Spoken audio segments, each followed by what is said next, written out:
Good afternoon, good evening, happy Wenceslas Day. Right, this is going to probably be a lot of a waffle. What I wanted to talk about is how we end up with so much stuff that we can't move. We have to build bigger houses or more sheds. Bit of background. I am an Englishman and I apologise for that. I didn't choose it, by the way, it's just the way things happened 1 or 2 years ago. And I have a job which is unusual, and I spend most of my day working with computers. English employment law has various rules and regulations. I suspect they're the same across a lot of Europe, but in England, if you work a computer, there are legal requirements for you to take a break, to go out, get away from the screens, relax your eyes, go and look at something different. And that is good for you lot, because that's when I do most of my videoing. When I go to St Mary's Church, Benfleet, and I take pictures of daffodils or fat buttresses or all of those things that I've shown you. Now, one of the features of where my office is if I take a statutory break, if I go for the break that I am required by law to take, if I walk the distance there and back that I can fit into the break, and I need to walk, if you saw me as I see me first thing in the morning, you would understand why I need to walk. You get to a shop called Second Time Around. Second Time Around is what we would call a charity shop. You might call it a thrift shop. And monies raised at Second Time Around go to help the charity UNICEF. And the people that work in there are lovely people. And over the years, I've acquired 1 or 2 things from this shop. Actually, I've acquired quite a lot of things. One of the nicer things that I acquired was this. You may remember that I cleaned it up and put a new head on it, and oh, it works. I can't make it work. I'm no Richard Peake. I'm me. There we are. We acquired that. Then a very good friend of mine bought me something, because with the world population in the multi-billions, there are some people who like me. Very few, but some. And a very good friend of mine bought me this from a proper guitar shop. It's a lovely thing. It works.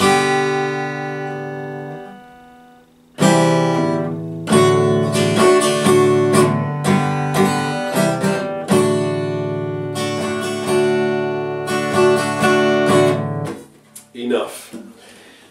Now, when you've got one of these, there comes a point in your life where you need to have things like guitar stands, which, okay, they're not expensive, but somehow they're not too much fun to buy. And so when you go past the charity shop, you keep an eye on the window, but you don't find a guitar stand. Oh, no, no, no. What you find is another guitar.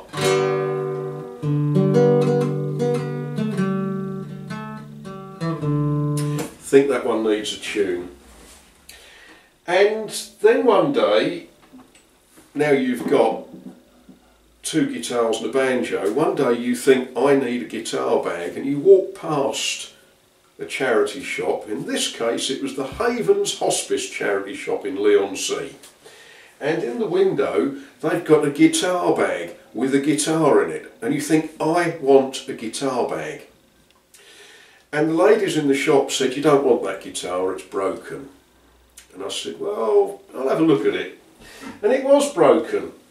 It was split all the way around it, but right, what a wonderful...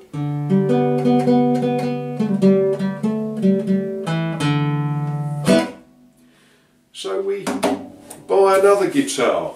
So now we've got 3 guitars and a banjo, and anyway, then someone gave me a guitar stand.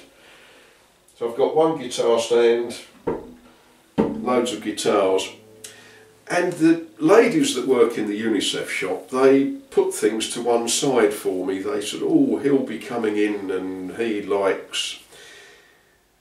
And today I went for my statutory legally required break, and I walked through St Mary's Churchyard at Benfleet. I kept my head down because you bump into people who want to stand and talk, and I've only got so long in my meal break. And as I walked through, I walked a little bit further up, and I saw a chap that some of you will have heard of. He does appear in some of my videos, a chap called Leslie Drake. Now, he being a good, kindly, decent sort of chap, despite being an American, he said, oh, where are you going? So I said, I'm going for me walk, statutory break, computers, eye rest, going to the charity shop up the end. I said, where sometimes the ladies there find things for me and they say, oh, I thought of you when I saw this, and then you feel compelled to buy them.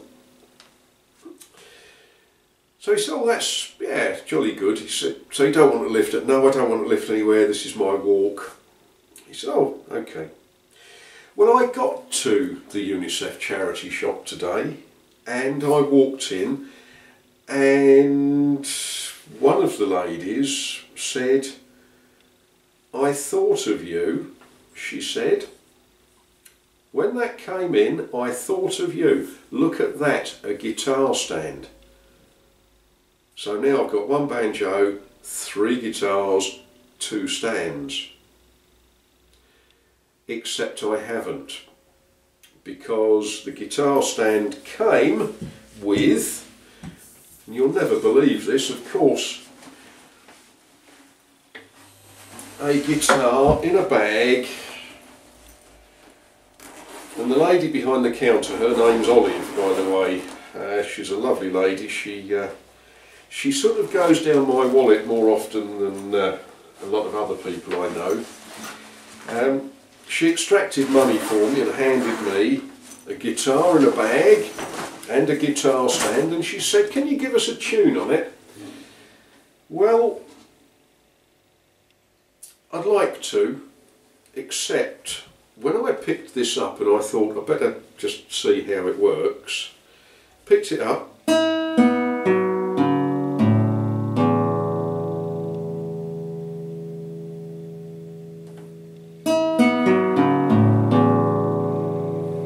now every other guitar I pick up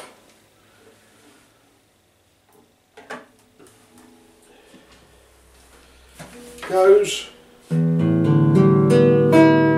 but this one goes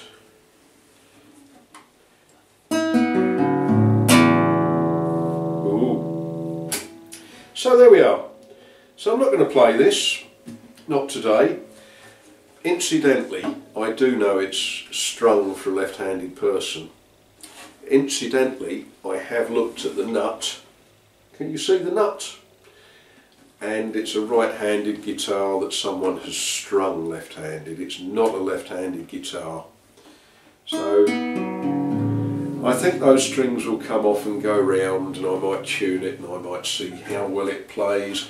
It's a nothing fancy, very, very cheap, probably made in Korea or China, but you know, there we are.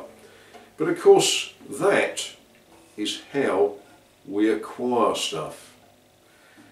I didn't want a guitar when I bought a guitar bag which had a guitar in.